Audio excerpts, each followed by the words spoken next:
Hello guys, welcome to my channel Canadian Hospital. ఫైనల్‌గా నేను నా ఫ్లైట్ టికెట్స్ బుక్ చేసుకుంటున్నా. ఎలా ఉంటదంటే గైస్, ఇదో పేమెంట్ స్టిల్ ప్రోగ్రెస్. అది పేమెంట్ అవ్వలేదు. నేనేమో రిటర్న్ టికెట్ బుక్ చేశా. ఇది ఇక్కడి నుంచి వెళ్ళే టికెట్ అనమాట. ఎప్పుడు ఆల్మోస్ట్ ఒక 30 మినిట్స్ నుంచి. ఇక్కడేమో కిందకి స్క్రోల్ చేస్తే payment is being processed, please don't scroll or refresh అని ఉంది. గుండె ఎంత గట్టిగా కొట్టుకుంటున్నా అంటే ఆ సౌండ్ నాకే అనిపిస్తుంది అనమాట.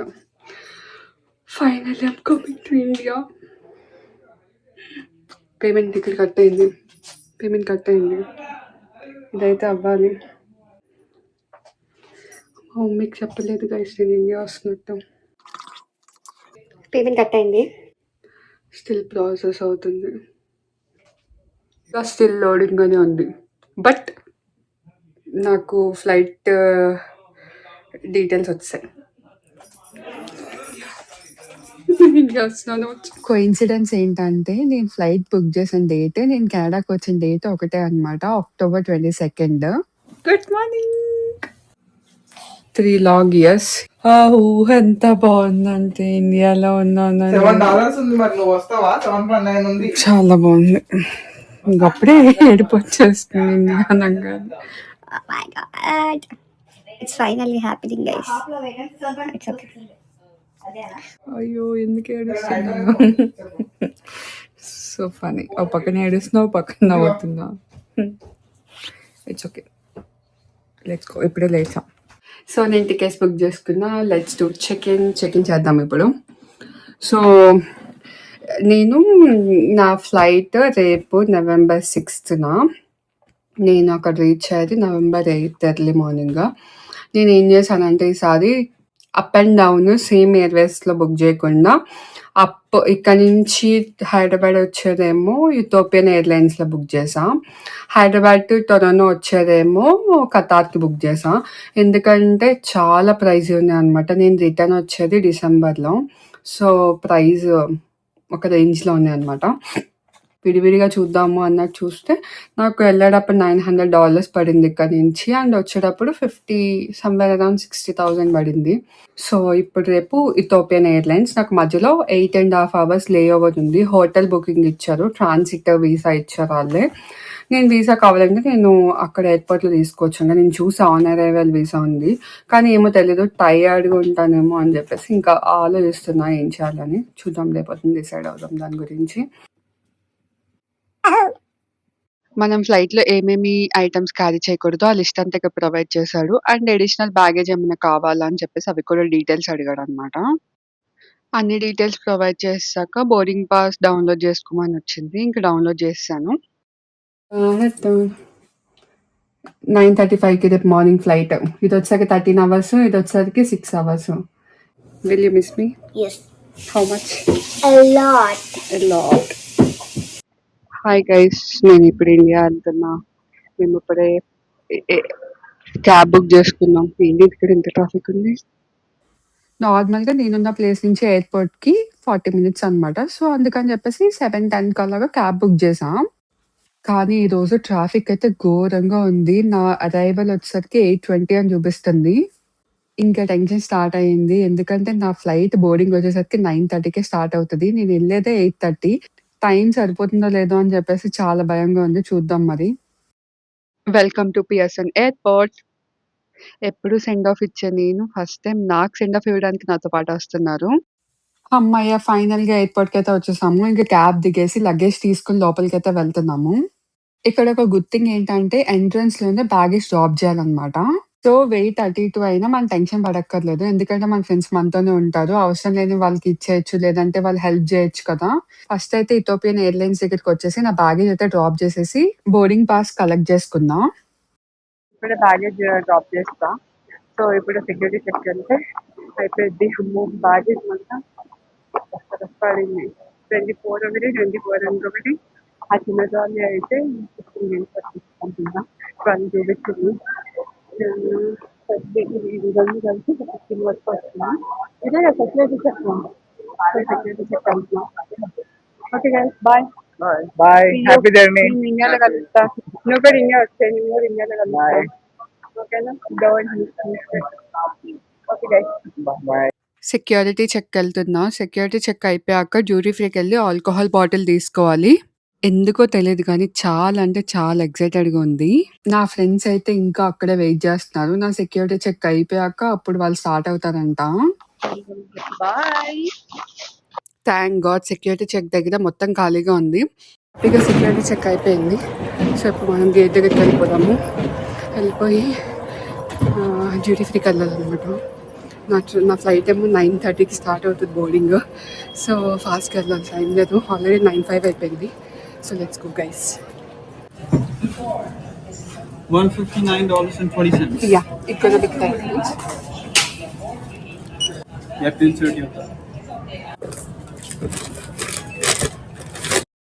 ఫాస్ట్‌గా డ్యూటీ ఫ్రీకి వచ్చేసి 2 ఆల్కహాల్ బాటిల్స్ అయితే తీసేసుకున్నాను. అండ్ పైన ఏదో అలా ఒక స్కాన్ ఏసాననమాట. ఏమన్నా ఆఫర్స్‌లో ఉంటే గనుక తీసుకుందాం అని చెప్పి. బట్ చాలా అంటే చాలా ప్రైజెస్ ఉన్నాయి. అన్ని చాక్లెట్స్, సన్ గ్లాసెస్, వాచెస్ ఇవే ఉన్నాయన్నమాట. నేనొచ్చేసరికి ఈ 2 ఆల్కహాల్ బాటిల్స్ తీసుకున్నా.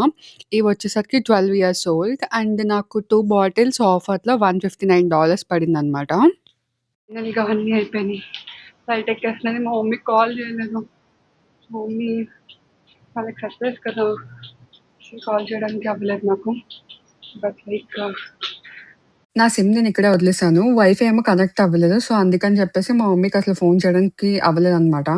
ఈరోజు అసలు ఏం చేసినా అదొక పెద్ద డిజాస్టర్ అవుతుంది. నేను ఆన్ ద వేలో వచ్చేటప్పుడు సెక్యూరిటీ చెక్ అయిపోయాక నా బోర్డింగ్ పాస్ అయితే పడిపోయిందనమాట.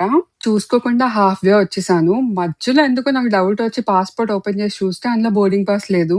ఇంకా ఎంత టెన్షన్ పడ్డానంటే ఓ పక్కనేమో టైం అయిపోతుంది. ఇంకో పక్కేమో బోర్డింగ్ పాస్ లేదు. మళ్ళీ ఉరుక్కుంటూ సెక్యూరిటీ చెక్ దగ్గరికెళ్తే ఇక్కడే ఉంది అని చెప్పారు. వామ్మో! థాంక్ గాడ్ అనుకున్నా. అంతా బావుంది అనుకునే లోపు నా నెక్ పిల్ల పడిపోయింది. ఇంకా చూడండి మామూలుగా హడావిడి గాదు. ఏడుపొక్కటే తక్కువ. ఇంక పోతే పోయిందిలే అనుకుని ఫ్లైట్ ఎక్కేసాను. ఫైనల్‌గా ఫ్లైట్‌లోకి ఎక్కేసాను. ఒకవేళ మీకు గనక లాంగ్ లేఓవర్ ఉంటే అది కూడా ఇథియోపియన్ ఎయిర్‌లైన్స్ అయితే గనక లగేజ్ అంతా కూడా చిన్న ట్రాలీ కూడా చెక్ ఇన్ చేసేయండి. వాళ్ళు తీసుకుంటారనమాట. మన దగ్గర ఎంత తక్కువ లగేజ్ ఉంటే అంత బెటరు. ఇదే మన ఫ్లైట్ పాత్. సో, ఇప్పుడు మనం టొరంటో నుంచి అడిస్ అబాబా వెళ్తున్నాము. అడిస్ అబాబా వచ్చేసరికి ఇథియోపియా క్యాపిటల్ అనమాట. టైమ్ వచ్చేసరికి 10:30 అవుతుంది. ఇంకా ఫ్లైట్ స్టార్ట్ అవ్వలేదు. అండ్ ఇక్కడ ఏం చేశాడంటే యూఎస్‌బీ కేబుల్ ఇచ్చాడు. నేనేమో సి టు సి ఇస్తాడేమో అనుకుని సి తీసుకొచ్చా. సో, మోస్ట్ ఆఫ్ ద ఫ్లైట్స్‌లో నేను గమనించిందేంటంటే యూఎస్‌బీ ఇస్తున్నాడనమాట. Guess what? నేను జస్ట్ అలా బయటికి చూస్తే యూపీఎస్ ఫ్లైట్ కనిపించిందనమాట. నేను first time UPS aircraft చూడడం. నేను ప్రతి విషయానికి ఎక్సైట్ అవుతాను. ఆఖరికి ఆ యూపీఎస్ ఫ్లైట్ చూసి కూడా ఎక్సైట్ అయితున్నా. హమ్మయ్య! ఫైనల్‌గా నా ఫ్లైట్ అయితే స్టార్ట్ అయిపోయింది. Now I am so excited. నాకు ఇప్పటి వరకు కూడా కొంచెం నర్వస్‌నెస్ ఉండింది గానీ, అంటే ఆ మెస్ అంతా అవుతుంది గదా! సో, కొంచెం టెన్స్డ్‌గా ఉంది. కానీ ఇప్పుడు మాత్రం చాలా హ్యాపీగా ఉంది. Finally I am coming to India. నాకు ఇయర్ ప్రాబ్లమ్ ఉంది. సో, నేను అందుకని జెప్పేసి ఖచ్చితంగా ఇయర్ ప్లగ్స్ అయితే మెయింటైన్ జేస్తాను. అండ్ ప్రెషర్ డిఫరెన్స్ వస్తది కదా! సో, అందుకని కంటిన్యూయస్‌గా చేస్తూ ఉంటానన్నమాట.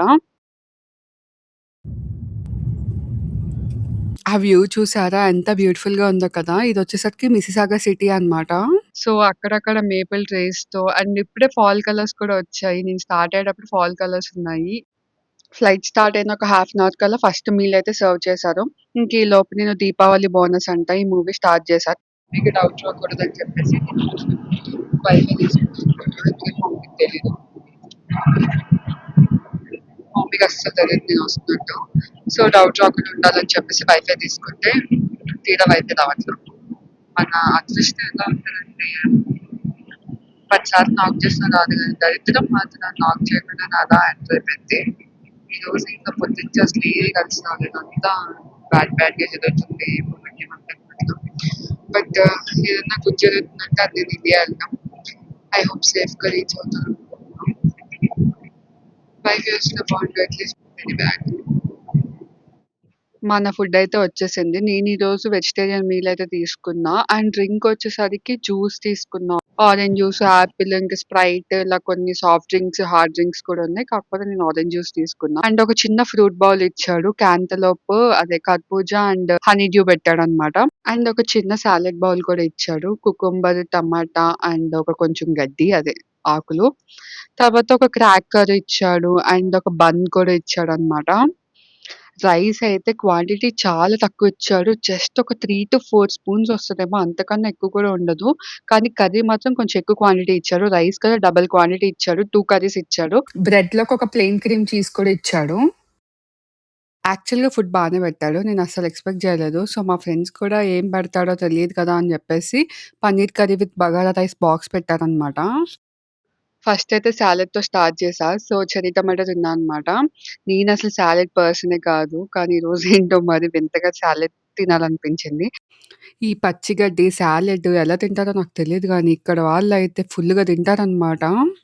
కొంచెం సాలడ్ తిన్నాక ఫ్రూట్స్ స్టార్ట్ చేశాను. నాకు హనీ డ్యూ అంటే చాలా ఇష్టమనమాట. ఫస్ట్ టైమ్ నేను కెనడాలోనే ట్రై చేశా. ఫైనల్‌గా రైస్‌లోకొచ్చా. యాక్చువల్‌గా ఈ బాక్స్‌లో 2-3 స్పూన్స్ రైస్ పెట్టాడు కదా! మనం అలానే తినాలంట. అంటే తక్కువ రైస్, ఎక్కువ కర్రీ. కానీ మనమేమో అపోజిట్ తింటాము. Now I badly miss Emirates. నేను ఫస్ట్ కెనడాకొచ్చింది ఎమిరేట్స్ త్రూ వచ్చా. అసలు ఎమిరేట్స్ ఫుడ్ పెట్టాడు గైస్. నేనింకా ఒక పాయింట్‌లో తినలేకపోయాననమాట. అసలు వదిలేసాను గూడా. ఫుల్ డిజర్ట్స్ పెట్టాడు. నట్స్ ఇచ్చాడు. క్రాకర్స్ ఇచ్చాడు. అలా చాలా స్నాక్స్ కూడా ఇచ్చాడనమాట. కర్రీస్ వచ్చేసరికి 2 డిఫరెంట్ కర్రీస్ ఇచ్చాడని చెప్పా కదా! ఒకటొచ్చేసరికి టమాటో, క్యాప్సికమ్ కర్రీ అనమాట. కొంచెం ఎక్కువ పుల్లగా ఉంది. కాకపోతే బానే ఉంది, పర్వాలేదు. పప్పయితే నాకు బా నచ్చింది. అది శనగపప్పు కర్రీ అనుకుంటా. నాకు సరిగ్గా అర్థం కాలేదు గానీ, మేబీ శనగపప్పే అనుకుంటున్నా. ఆ కర్రీ అయితే చాలా బావుంది. నాకొక తుప్పాస్ ఐడియా వచ్చింది. నేను సాలడ్ తినను కదా! సో, అండ్ బ్రెడ్ ఒకటి ఇచ్చాడు కదా అని చెప్పేసి హాఫ్‌కి కట్ చేసి ప్లెయిన్ క్రీమ్ చీజ్ రాసి దాని మీద టొమాటోస్, కుకుంబర్ అండ్ ఆ గడ్డి కూడా పెట్టేసి ఇంకా అలా తిన్నా అనమాట. నా తుప్పాస్ ఐడియా బానే వర్కౌట్ అయింది. నాకు బేసిక్‌గా ఫుడ్ వేస్ట్ చేయడం ఇష్టముండదు. నా ఫేస్ ఎక్స్‌ప్రెషన్ చూస్తేనే మీకు అర్థమైపోయిద్దనుకుంటా ఎంత పుల్లగా ఉందో. పుల్లగా కూడా కాదు గానీ వగరుగా ఉంది. నా మైండ్‌లో అంతా కూడా ఒకటే రన్ అవుతూ ఉంది. మా పేరెంట్స్ నన్ను చూడగానే ఎలా రియాక్ట్ అవుతారు అని చెప్పి. ఇదే ఫస్ట్ టైమ్ అనమాట. నేను మా పేరెంట్స్‌కి దూరంగా ఇన్ని ఇయర్స్ ఉండడం. అండ్ మోర్ ఓవర్ నేనసల బీటెక్‌లో కూడా హాస్టల్‌లో లేను. మీకొక మ్యాజిక్ చూపిస్తా. ఈ వీడియో టొరంటో టైమ్‌లో 2:30 కల్లా రికార్డ్ చేశాను. కరెక్ట్‌గా హాఫ్ అన్ అవర్ తర్వాత బయట వ్యూ చూస్తే అసలు నాకు మైండ్ పోయిందనమాట. మొత్తం all of a sudden night అయిపోయింది. ఇలా ఎక్స్‌పీరియన్స్ చేయడం ఇదే ఫస్ట్ టైమ్. అందుకే అనుకుంటే చాలా షాక్ అయ్యా. ఇంకా అలా వ్యూ ఎంజాయ్ చేస్తూ ఉన్నా. ఈలోపు డిన్నర్ సర్వ్ చేశారు. ఈరోజు థర్స్‌డే. సో, నేను ఓన్లీ వెజ్ తింటా అనమాట. అందుకని చెప్పేసి ఇంకా వెజిటేరియన్ శాండ్విచ్ తీసుకున్నా. నాకు శాండ్విచ్ అస్సలు నచ్చలేదు. పైగా శాండ్విచ్ ఎందుకో గానీ చాలా చల్లగా ఉండింది. అండ్ వెజిటబుల్స్ అన్నీ తురిమేసి ఏదో ఒక సాస్‌లో పెట్టాడనమాట. ఆ స్టఫ్ అంతా తీసుకొచ్చి బ్రెడ్ మధ్యలో పెట్టాడు. ఏమో నాకసలు నచ్చల. మన ఫ్లైట్ ఇప్పుడు స్పెయిన్ పైనుంచి ఎళ్తుందనమాట. కింద వ్యూ చూడండి ఎంత బావుందో.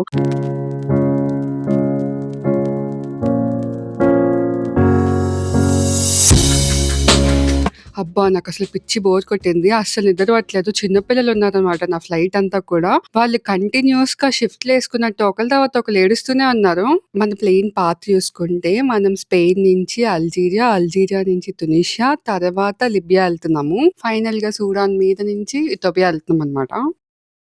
బోర్ కొట్టి కళ్ళింటి కనిపిస్తదేమోనని చెప్పి సెర్చ్ చేశా. కళ్ళింటి కనిపించలేదు గానీ ఏలూరైతే కనిపించింది.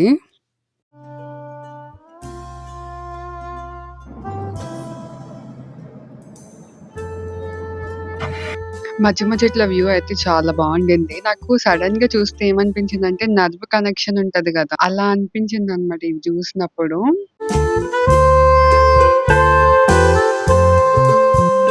వైఫై అస్సలు రాలేదు. నేనేమో మా మమ్మీని మేనేజ్ చేద్దామని చెప్పేసి $32 పెట్టి అడిషనల్‌గా వైఫై తీసుకున్నా. మా మమ్మీ ఏమో ఫోను మీద ఫోను చేస్తూనే ఉన్నారు. ఇండియాలో ఇప్పుడు అరౌండ్ 7:30 అయిందనుకుంటా. అసలు ఆపకుండా కాల్ చేస్తూనే ఉన్నారు.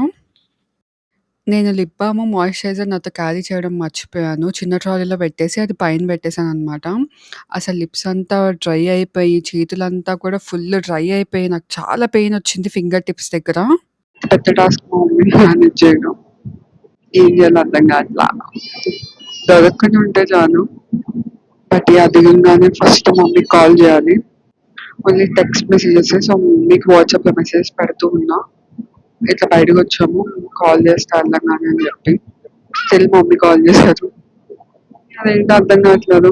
సర్లే ఇంకేం చేస్తాము. బ్రేక్ఫాస్ట్ ఇస్తాను, చేతులు కూడా మండుతుంది. మన బ్రేక్ఫాస్ట్ అయితే వచ్చేసింది. సో బ్రేక్ఫాస్ట్ లోకి ఒక క్రోసాన్ అండ్ ఒక బ్రెడ్, ఒక ఫ్రూట్ బౌల్ ఇచ్చాడు. కైండ్ ఆఫ్ జెల్లీస్ లా ఉంది. యాజ్ యూజువల్ గా మళ్ళీ నేను ఆరెంజ్ జ్యూస్ తీసుకున్నా.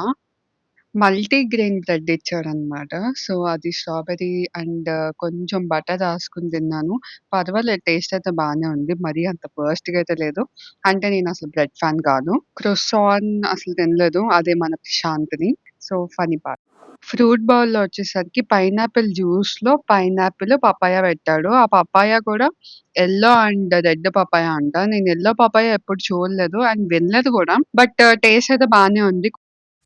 బయట వ్యూ అయితే అద్దిరిపోయింది. మొత్తం కొండలే ఉన్నాయి. కొండలు, అగ్రికల్చర్ ల్యాండ్స్, చిన్న చిన్నగా వైట్ వైట్‌గా కనిపిస్తున్నాయి. ఇల్లులు ఉన్నాయన్నమాట. భలే అనిపించింది చూడంగానే. హమ్మయ్య! ఫైనల్లీ ఇంకా 1 అవర్ ఉంది ల్యాండ్ అవ్వడానికి.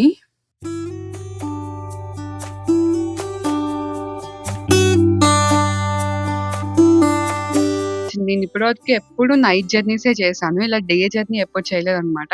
సో అందుకని అనుకుంటా నాకు బాగా అంటే బాగా నచ్చింది వ్యూ. ఐ గెస్ మనం వచ్చేసాము. బిల్డింగ్స్ చూసారా గైస్? అసలు ఎన్ని బిల్డింగ్స్ ఉన్నాయో. ఇందాకటి వరకు ఒక్క ఇల్లు కూడా కనిపించలేదు. కానీ ఇప్పుడు చూడండి మొత్తం ఇల్లులే. అమ్మో! జనాలు బానే ఉన్నారు పొద్దున్న 7:00కి కూడా. వచ్చాం. ఫైనల్‌గా నేను ల్యాండ్ అయిపోయాను. చాలా హార్డ్ ల్యాండింగ్‌లా అనిపించింది. But still okay. Flight land అయింది కానీ చాలా సేపు అలానే వెయిట్ చేసాము. గేట్స్ ఓపెన్ చేయలేదన్నమాట దిగడానికి. కిందకి దిగితే ఒక్కసారి కాల్ చేద్దాం ఇంటికి అని చెప్పేసి వెయిట్ చేస్తున్నా. మా మమ్మీ అయితే ఆపకుండా కాల్ చేస్తానే ఉంటున్నారు. అన్ని ఫ్లైట్స్‌లో కూడా ఇలా ఎమర్జెన్సీ సేఫ్టీ ఇన్‌స్ట్రక్షన్స్ ఉంటాయన్నమాట. అంటే ఏమన్నా ఎమర్జెన్సీ సిట్యుయేషన్ వస్తే మనం దాన్ని ఎలా హ్యాండిల్ చేయాలి అని చెప్పేసి డీటెయిల్‌గా ఇస్తాడన్నమాట. మేమిక్కడే ఉన్నాం గానీ ఆఖరికి కార్గోకి కూడా వాళ్ళొచ్చి లగేజ్ తీసుకెళ్ళడం స్టార్ట్ చేశారు. ఒక్కొక్కటి కింద మెల్లగా ఒక్కొక్కటి తీసుకెళ్తున్నారన్నమాట. ఇప్పుడొకటి పైకి లేచింది కదా! దాని మీదంతా కూడా చిన్న చిన్న సర్కిల్ కింద ఉన్నాయి చూడండి. దాని లోపల రోలర్స్ ఉన్నాయన్నమాట. అది ఇలా రోల్ అవుతుంది. ఆ రోల్ అయినప్పుడు ఆ బాక్స్ మెల్లగా ఫ్రంట్‌కి మూవ్ అవుతుందన్నమాట. అదిగో చూడండి క్లియర్‌గా రోల్ అయినప్పుడల్లా బాక్స్ ముందుకు మూవ్ అవుతుంది. ఇంకా గేట్స్ ఓపెన్ చేయలేదు. ఇక్కడితో ఈ వీడియో ఎండ్ చేస్తున్నా. నెక్స్ట్ వీడియోలో ఇమిగ్రేషన్ ప్రాసెస్ అండ్ ఇథియోపియాలో ఏమేం ప్లేసెస్ ఎక్స్‌ప్లోర్ చేశానో చూపిస్తాను.